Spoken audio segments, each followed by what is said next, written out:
आज हम वेक्टर का बहुत ही इंपॉर्टेंट एक टॉपिक पढ़ेंगे जिसमें बहुत ज़्यादा कन्फ्यूजन होता है कि कैसे हम डायरेक्शंस को लेते हैं एंड कैसे उनका रिप्रेजेंटेशन होता है। ठीक है, देखो अगर मान लो हमने इसको ओरिजिन कंसीडर करा है, ये हमारी एक्स एक्सिस है, ये हमारी वाई एक्सिस है, ये हमारी जेड, ठीक है ना।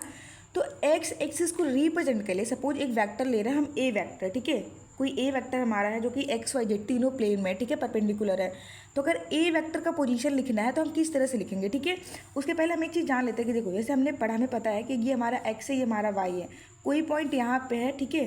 तो इसका जो ओरिजिन से जो डिस्टेंस होगा ये, ठीक है, इसका कोऑर्डिनेट मान लो एक्स कमा वाई है। तो इसके लिए हम पोजीशन वेक्टर कैसे लिखते थे, r vector, and r vector हमारा होता था x i plus y j, ठीक है ना। तो ये आई जे क्यों आ रहा है, देखो जब भी एक्स एक्सिस की बात हो ना, एक्स एक्सिस की डायरेक्शंस को रिप्रेजेंट करने के लिए हम आई लेते हैं।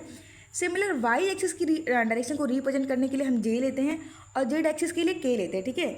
एक्स के लिए हम क्या लेंगे, आई लेंगे, वाई के लिए हम जे लेंगे, और जेड के लिए हम क्या लेंगे, के लेंगे, ठीक है। तो अगर हमारा कोई वेक्टर जो कि मान लो ये तीनों प्लेन में है, ठीक है, तो उसका कैसे हम पोजीशन वेक्टर लिखेंगे। सपोज हमारा ए वेक्टर था, ठीक है, तो ए का जो पोजीशन वेक्टर होगा वो ये हो जाएगा आपका x i cap plus y j cap plus z k cap, right. यहाँ पे i cap, j cap, k cap ये यूनिट डायरेक्शन है, मतलब डायरेक्शन बता रहा है basically x and y and z का, ठीक है ना। अब एक चीज़ हम और जान लेते हैं कि अगर हमारा ए वेक्टर मान लो और हमारा कोई वेक्टर वी है, ठीक है, सपोज ए वेक्टर कोई हमारा बी है, तो वी को हम किस तरह से लिखेंगे।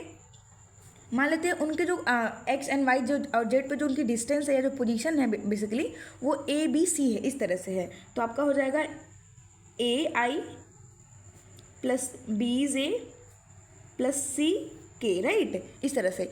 अगर हमें ए डॉट वी करना हो, ठीक है, अगर हमें ए डॉट वी करना हो तो हम क्या करेंगे, सीधे हम इनका मतलब आई वाले टर्म का आई के साथ में मल्टीप्लाई हो जाएगा, ठीक है, मतलब एक्स इंटू ए हो जाएगा। और आई का जब आई में डॉट प्रोडक्ट होगा ना तो वो वन बन जाता है, ठीक है। देखो यहाँ पे कैसे करेंगे हम, एक्स इंटू ए हो जाएगा प्लस वाई का आपके बी में मल्टीप्लाई हो जाएगा, जे डॉट जे आपका वन बन जाएगा, ठीक है। तो देखो यहाँ पे आपका हो जाएगा y into v plus z into c into z या फिर जेड इंटू सी, ठीक है, ये चीज़ हो गई। अब एक चीज़ हमें यहाँ पे ये ध्यान देनी है कि हमने करा कैसे है। देखो अगर ये हम क्रॉस प्रोडक्ट करते हैं ना तो आपका आई जे या जे के ये टर्म गायब नहीं होता है। गायब कहने का मतलब ये है कि देखो जब भी हमें पता है कि हमारा ए डॉट वी होता है ए बी कॉस थीटा, ठीक है। अगर हम यहाँ पे आई डॉट आई करें तो आपका हो जाएगा आई कॉस थीटा। थीटा कितना होगा, आई हमारा एक्स को रिप्रेजेंट कर रहा है ना, ये अगर एक्स को रिप्रेजेंट कर रहा है तो एक्स की डायरेक्शन, तो ये भी तो एक्स की डायरेक्शन में ही है, तो दोनों के बीच का एंगल कितना हो गया, जीरो हो गया। कॉस जीरो कितना होता है, वन होता है। तो देखो यहाँ पे ये आपका मॉड आई का वैल्यू वन होता है, ठीक है। तो one one into one basically हमारा आई डॉट आई जो होता है वन बन जाता है। सिमिलर हमारा जे डॉट जे जो होगा वो भी वन बनता है। के डॉट के जो होता है हमारा वन होता है, राइट। अगर हम ये दो अलग अलग लेते हैं, सपोज हम क्या करेंगे, दो टर्म अलग अलग ले, जैसे हम मान लो आई के साथ में जे ले रहे हैं, ठीक है। अगर हम आई के साथ में जे ले रहे हैं तो आपका क्या होगा, mod of I mod of J cos theta, ठीक है। ये मॉड लगा, ये जे है आपका, ठीक है, कॉस थीटा। आई मतलब एक्स की डायरेक्शन बता रहा है, हमने भी बोला ना कि आई हमारा एक्स को बताता है, तो ये आपको आई जो है एक्स को बता रहा है, आपका जो जे है वो वाई को बता रहा है, ठीक है, ये वाई मतलब जे, ठीक है ना। तो बेसिकली इनके बीच का एंगल कितना बन रहा है, 90 डिग्री बन रहा है। तो हम यहाँ पे कितना लेंगे, हमने बोला कि मॉड आई एंड मॉड जे कोई भी चीज़ अगर सिंगल मॉड में है तो उसकी वैल्यू वन हो जाएगी, राइट। तो यहाँ पे कॉस 90 आएगा, कॉस 90 की वैल्यू हमें पता है कितना होता है, जीरो होता है। तो यहाँ पे आपको आई डॉट जे जो होगा वो जीरो मिल जाएगा, ठीक है।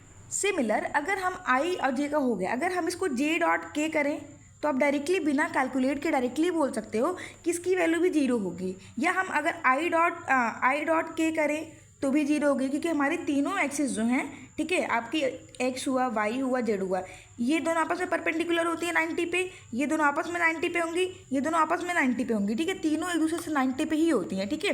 तो आपको बस ये याद करनी है कि जब भी आपसे आए डॉट प्रोडक्ट करने के लिए तो डायरेक्टली हम जो आपका इनका कोफिशिएंट, जैसे यहाँ पे ए था, इस यहाँ पे एक्स था, इसका ए है, यहाँ पे वाई था, इसका बी है, यहाँ पे जेड था, इसका सी है, तो डायरेक्टली इनके कोफिशिएंट्स को हम मल्टीप्लाई कर देंगे, ठीक है। और आई डॉट आई आपका वन बन जाएगा। अगर हम इसका इसमें मल्टीप्लाई करते ना तो यहाँ पे आपका देखो एक्स इंटू बी बनता, आई इंटू जे बनता, हमने अभी निकाला कि आई इंटू जे जीरो होता तो वो टर्म जीरो होता, ठीक है। तो फालतू का हमें नहीं लिखना, हमें बस इतना जानना है कि जब भी हमारा ए डॉट वी करने के लिए आए, ठीक है, ए डॉट वी करने के लिए आए तो डायरेक्टली हम उनके कोफिशिएंट्स को मल्टीप्लाई करेंगे। अगर यहाँ माइनस होता, एक जगह प्लस होता तो यहाँ माइनस आ जाता, ठीक है। बट यहाँ पे हमें जो ध्यान देनी है वो ये ध्यान देनी है कि जब भी आई डॉट आई करेंगे हम, ठीक है, या जे डॉट जे करेंगे या के डॉट के करेंगे, इनकी वैल्यू 1 होगी।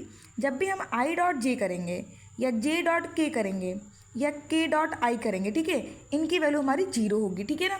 अब कुछ लोग दिमाग लगा रहे होंगे, अगर हम जे डॉट आई कर दे तो भी कोई फ़र्क नहीं पड़ेगा, क्योंकि हमारा जो ए डॉट वी होता है, मतलब vector a into vector v जो होगा, vector v dot vector a भी होता है, ठीक है। अगर आप ए में ए का बी के साथ डॉट लो या बी का ए के साथ डॉट लो, दोनों बात सेम आती है, सेम आंसर आता है। तो अगर आप जे डॉट आई भी कर रहे हो तो भी उस केस में भी आपका आंसर जो है 0 आएगा, ठीक है ना। तो हमें ये चीज़ याद रखनी है, ये हमारे लिए बहुत यूज़फुल है, आपका सिर्फ मैथमेटिक्स में नहीं, इवन आपकी फिजिक्स में बहुत ज़्यादा, मतलब मैथमेटिकल पोर्शन के अलावा भी जो आपकी फिजिक्स है उसमें बहुत यूज़ होने वाला है। लाइक अगर आप इलेक्ट्रिक फील्ड लिख रहे हो, ठीक है, तो उसमें यूज़ होगा, मैग्नेटिज्म में भी इसका यूज़ बहुत ज़्यादा है, ठीक है। तो हमारा ये क्लियर हो गया होगा, राइट, कि हम किस तरह से आपका एक्स वाई जेड तीनों के डायरेक्शंस को ले रहे थे। अगर हम ए डॉट बी करते तो कैसे होता है, आई डॉट आई या जे डॉट जे या के डॉट के 1 देता है, आई डॉट जे या जे डॉट के या के डॉट आई जो है बेसिकली हमारा ये आई है, ठीक है ना, ये आपका 0 देता है, ठीक है। तो ये हमारा क्लियर हो चुका है। Thanks for watching.